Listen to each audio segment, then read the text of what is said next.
طرح علی بخش ذکر کرتا ہے کہ ایک واقعہ اس طرح کا بھی ہوا کہ میں نے رات کو انہوں نے مجھے بلایا تو ان کے پاس کوئی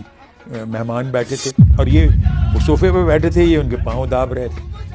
اور پھر اس کے بعد مجھے حکم دیا کہ جا کے یہ بزرگ چاہتے ہیں لسی پینا، لسی خرید کے لاؤ، سردیوں کے دن ہے، باہر دھند ہے، اور یہ بازار میں جاتے ہیں اور دیکھتے ہیں کہ ایک دکان پہ شمع جل رہی ہے، پہلے تو خیال یہ انار کلی ہے، اس زمانے کا انار کلی،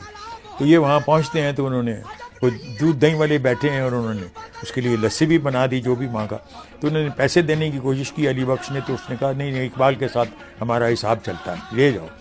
وہ لسی لے آئے اور صاحب بزرگ نے لسی بھی پی، 2 گلاس لسی کے پیے، تیسرا اقبال کو کہا تم پیو، وہ اس نے پی لیا۔ تو اس کے بعد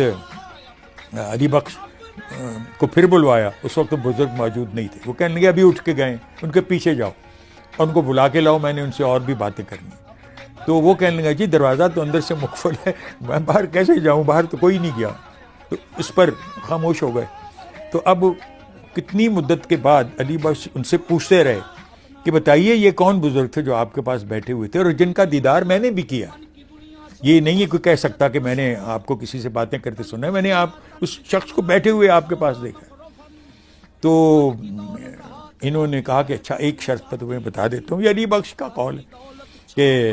تم میری زندگی میں یہ واقعہ کسی کو نہیں بتاؤ گے۔ اس نے کہا جی بہت اچھا، انہوں نے موت کے بعد ہی بتایا، اور وہ یہ ہے کہ یہ وہ اجمیر شریف والے بزرگ تھے جو اور کہنے لگا جو دودھ دہی جو تم دے کے آئی یہ دادا صاحب تھے، چونکہ یہ انہی کے مہمان تھے۔